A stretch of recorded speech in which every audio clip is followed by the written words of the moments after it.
If the real work of governing is boring, why do politicians have to be exciting? A 27 August 2026 piece from Slow Boring observes a strange habit in modern politics. Primary voters and cable news consistently reward candidates who know how to go viral and dominate a news cycle. But the day-to-day work of running a country involves tedious technical tasks like balancing budgets and drafting policy. That leaves a practical question. If being an entertaining attention grabber fails to help a leader win a general election or govern effectively, why does the political system demand it? Written by Matthew Yglesias in Slow Boring, narrated for Arva. Back when I was a teenage political junkie, overall interest in politics was low, and interest in politics among young people was especially low. This was considered a big problem in many quarters of the adult world, and those who worried about the lack of youth political engagement would sometimes ask young people like me what I thought about it. I didn't have any useful advice to dispense, which was probably for the best, because the problem rapidly solved itself. It was challenging to persuade my fellow college students to care about voting in the 2000 election, but many of them became interested in the disputed results and had the sense that George W. Bush and the Supreme Court were stealing the election. Then came 9/11, Iraq, and the financial crisis. On the flip side, a lot of young people were enthusiastic about Barack Obama. But of course, the premise of those famous hope posters was that people were feeling a lot of despair in the mid-aughts, which wasn't the vibe in the disengaged 1990s. In retrospect, the low level of interest in politics when I was younger was clearly downstream of a benign situation. As a citizen of a democratic republic, you were certainly invited to care about things like the 1996 Telecommunications Act, or the content of the 1997 budget deal, or the wrangling around Social Security that ended up not amounting to anything. But people who didn't find this inherently compelling felt that it was largely permissible to tune it all out. Bill Clinton was undeniably charismatic in his heyday, but I don't think he was an exciting politician in the modern sense. Maybe the best signpost of how different politics was back then was that in October of 1996, Clinton had a 54% job approval rating, but only got 49% of the vote. In every recent election, the key swing vote has been double haters. Could Kamala Harris persuade people who thought Joe Biden did a bad job that Donald Trump was too terrifying to let back into the White House? The swing voter of the 1990s was complacent and content, someone who thought Clinton was fine, but might vote for the other guy anyway. This has all been kicking around my head for a few weeks, ever since Jon Favreau was kind enough to have me on the weekend interview segment of Pod Save America to talk about my case for a moderate 2028 nominee and what I think a viable center-left political agenda would look like. Something he pressed me on quite a bit is that a lot of the politicians who seem like objectively strong electoral performers are too boring to be viable presidential prospects in the contemporary political climate. I think this is probably correct as an analysis of the situation. It's really hard to imagine Andy Beshear securing the presidential nomination on a platform of managerial competence and Medicaid expansion.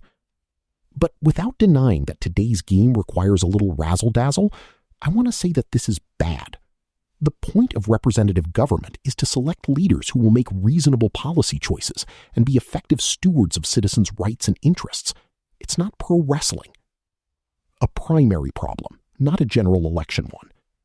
In particular, I think it's important to be clear that when we say that boring is a handicap for a politician, we're really just talking about primaries.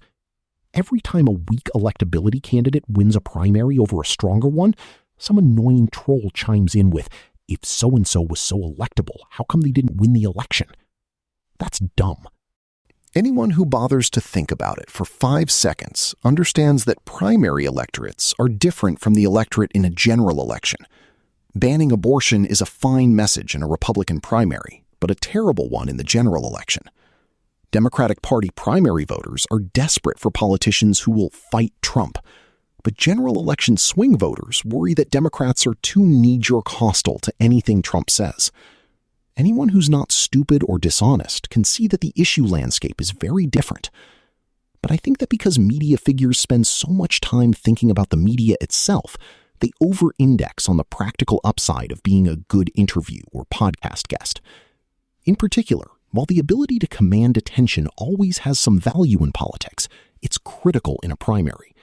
Candidates in primaries are poorly distinguished from each other, especially in the eyes of normal voters who are not intensely focused on factional issues. Being somebody who is either already famous, like Biden in the 2020 primary field, or Andrew Cuomo in the recent New York City mayoral primary, or else good at going viral is a real advantage. If you're not like that, you have an uphill battle. David Crowley eventually beat Francesca Hong in the Wisconsin gubernatorial primary, but it took a lot of effort on the part of Governor Tony Evers to turn Crowley, a low-key county executive, into a well-known figure. But while I don't want to dismiss virality altogether in a general election, it doesn't matter that much. The fact that Crowley needed so much help to stand out in his primary has essentially no implications for a general election in which both candidates will be widely covered by local media and run lots of ads. Crowley is currently up in the polls, favored in Nate Silver's model, and way ahead in the betting odds.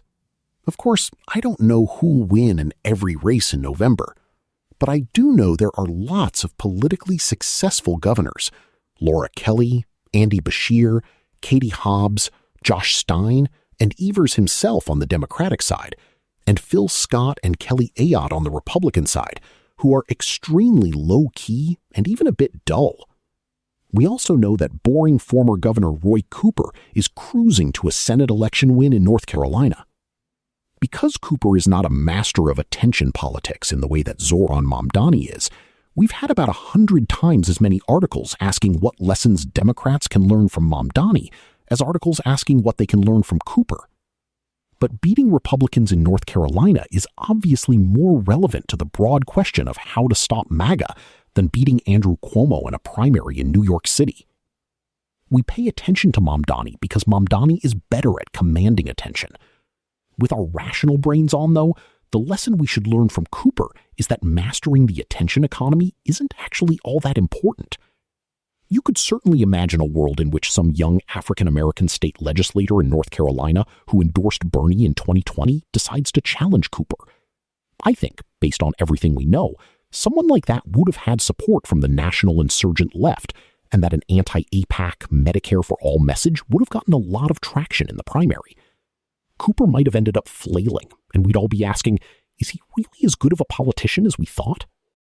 Isn't this just another moderate with no juice and no understanding of vertical video?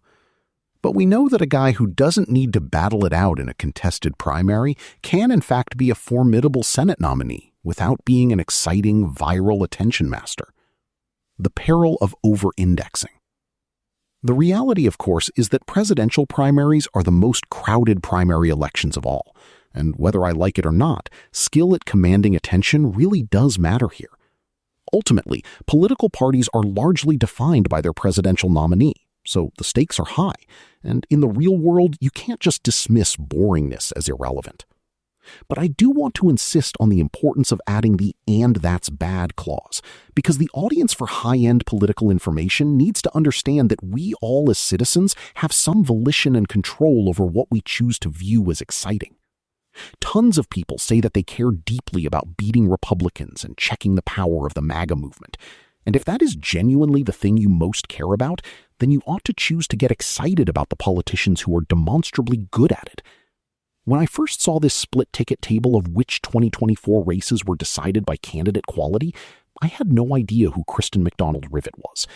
She's not a vertical video superstar or an in-demand podcast guest, or generally spoken of as the most fascinating person in the caucus.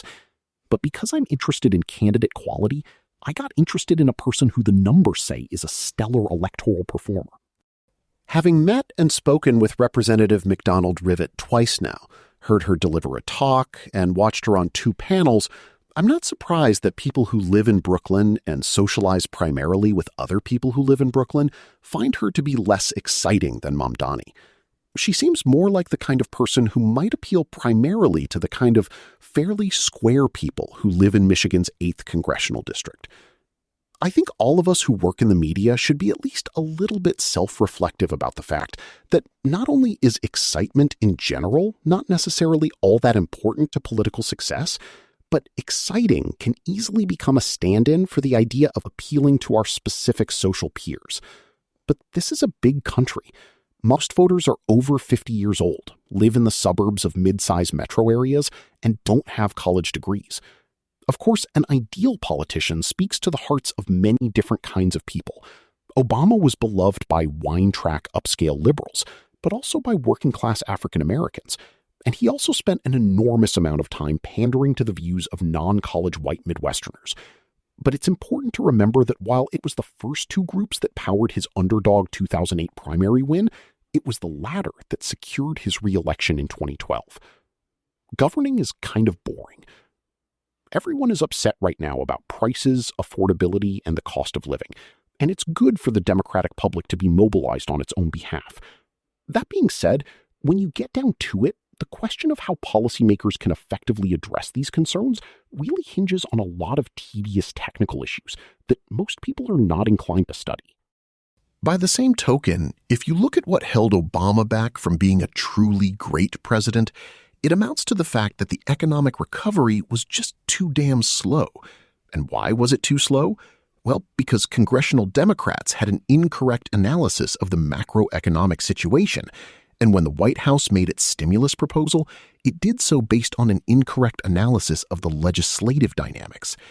By the time Biden became president, Democrats were determined not to repeat those mistakes, and they overshot in the other direction. I'm still not entirely sure what went down with Biden-era immigration policy, but it's clear that on some level, the administration made a mistake. They underrated the push and pull factors that created the surge of asylum claimants, were overly optimistic about it just going away, and reacted too slowly. Once they acted, their actions worked pretty well, but it was too little too late. Conversely, George W. Bush presumably had a sincere belief that invading Iraq would work out well and reflect positively on him. Similarly, if Donald Trump had known how his decision to go to war with Iran would work out, he probably wouldn't have gone through with it. Presidents, unfortunately, sometimes judge the situation incorrectly, even when they're incentivized to get things right. Of course, when bad analysis leads to bad calls that lead to bad outcomes, people get very interested.